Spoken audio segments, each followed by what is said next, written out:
This is not going to be a video where I'm like, light a candle, manifest this. No, this is a video with actionable steps. These are science-backed, these are spirit-led, and I hope that they help you as much as they've helped me. I am a total night owl, so for reference, my Aura Ring, which basically it tracks your biometrics, it has a lot of data, which I can put the receipts on the screen and show you, but it literally tells me that I should be going to bed at 1:30 a.m. It's crazy, I'm a night owl. And for a very long time, I was in the habit where I would go to bed really, really late, and then I would try to wake up at a reasonable time, like 9 a.m., right? I still wanted to get my 8-hour sleep. But here's the thing, the first thing I would do in the day is I would snooze my alarm. And basically what that meant is the first goal that I set for myself in the day, which was get up at this time, I would fail that goal. And that just set me up for failure. And it's a subconscious thing, right? In my mind, I'm like, oh, well, I'm still tired, my body needs sleep. So what I had to do was really try to train myself to go to bed a little bit earlier. Something that is challenging, obviously, we all have different circadian rhythms, we all have different cycles in our bodies. And I married someone who likes to go to bed really early. So it has definitely been a big adjustment, but let me get into some of the actionable steps that have actually helped me. And I want to read you guys something really interesting. So I heard this pretty recently. It was actually from my health coach, and they said that the night before is the start of the next day. And I was like, what are you talking about? Like, clearly not. And they went into it, and I did some research, and this is what it says. So it's the biblical origin. So in the Bible, days start at sunset, not at sunrise. And this is first seen in Genesis 1, where the rhythm is, and then there was evening, and then there was morning, the first day. So Genesis 1:5. So in Jewish tradition, which follows the biblical timeline, the day begins at sundown, not at midnight or the morning. So spiritually, your tomorrow starts tonight. So that means that your rest, your preparation, and what you feed your mind and your body in the evening actually shape how you walk into the next day. So let's go into the science of this. I'm going to read it to you because I think this is super interesting, and it's definitely changed the way that I think about my nighttime routine. So there is scientific backing to this. So it says, from a physiological standpoint, your sleep quality is directly tied to your nighttime habits. So your cortisol levels, your screen time, your diet, your magnesium. So your decision fatigue is reduced when you pre-plan your next day the night before. So decision fatigue is basically when you're making all these little decisions, and all of a sudden something as simple as, what do you want for dinner, chicken or steak? You're like, because you've been making all these decisions, you're fatigued. Skin repair, hormone regulation, memory consolidation, these all happen during sleep.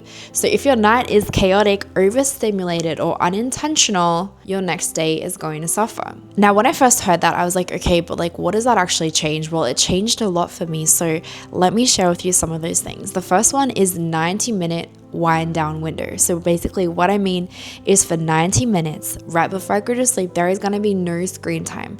Blue light is so disruptive to your circadian rhythms, and that is the wave that TVs and your phones and devices will emit. So make sure that even before that, you're wearing a pair of blue light glasses, which Lumia, shout out, will link below, but make sure you're wearing them. Seriously, it's really important. It will help with eye fatigue, it'll help with eye strain, and it will also help to regulate your sleep. But on top of that, 90-minute wind down window, make sure that you're just taking some time away from your devices. So for me, basically what I've done is I don't sleep with my phone in the room anymore. I used to have a Google Home in my bedroom where I would say, hey Google, play ocean sounds, and that's how I would sleep. But basically there is frequencies that they emit, and I was just too tempted to just go grab it. So I have now changed that habit. I am not doing that, and I've been really intentional about reading. So I actually have right now 5 books above my bed, and I'm very intentional about reading and doing that, being present with Tana instead of being lost in a screen. The next thing is being way more intentional with my skincare. So I would always do my skincare at the end of the night when I was exhausted, and of course I'm not going to do as good a job because I'm just tired. I want to climb into bed, right? Especially when you're staying up as late as I stay up. So now I've made it a habit that my skincare is something that is a priority for me. I've recently walked through Accutane, so having clear skin is something that I've really spent a lot of time and energy and invested into. And one of the things that I've also done is totally change around the products that I've been using. So I did a lot of research into what are the products that are actually good for your skin. There's an app, it's pretty crazy, it's called Yuka, and it basically, you scan products and it will tell you how harmful a product is, and it's really scary. I actually challenge you to download the app. It's a free app, and it's in no way affiliated with me at all, but my girlfriend, she recommended it, and now I scan things in my house, and these things that I thought that were helping me, actually I'm like, oh, this is the toxic. Like it literally has chemicals in it, and it tells you like this is rated like 10 out of 100. And these are some of the products that I had. So I did a huge haul and I threw out way too many products, and I couldn't even justify giving it to my friends because there was so many toxic elements in them that I'm like, I don't even want to give these away. And all that to say, I found ones that actually work and ones that I actually recommend and stand behind, and I've done my research. So I've used them now for the last couple of months and I have seen incredible results. This is a brand that emphasizes clean product, and the really cool thing is that their products actually combine Korean skincare philosophy with Western innovation, and these are products that focus on using gentle but potent ingredients. So they actually support the skin health, they actually support the skin, and they solve the problem. They don't just mask it, and they're not full of many toxic chemicals. And you know the product is a good one when your partner starts stealing it. So enter in my very handsome husband. We have very different skincare concerns. For me, I've struggled with dryness. Accutane has done that to me, and then also dullness, and I have some scarring, and that's been as a result of coming off of a season of just having crazy breakouts. And he has more of a oily type skin, but he's got larger pores, and that's something that he has struggled with. So for him, using this product has been a reduction in fine lines, a reduction in pore size, and for me, I've just gotten the brightening. It's helping me with my scarring, and I know that what I'm putting on is actually working. Number 3 is scripture before stimulus. So basically what I mean by this is our brains, our subconscious, they still keep going when we're asleep, when we're dreaming, right? So the last thing that I want in my mind isn't going to be a TikTok feed of someone doing some crazy trend. No, I want it to be the word of God that is actually speaking life over me. So for me, I remember reading years ago that it was like meditate on my word day and night. And I never really took that serious until I started having crazy dreams. Like when I say crazy dreams, I mean really, really scary. And I realized that I wasn't actually taking the right things into my mind before I would go to sleep. So that's something that has really helped me.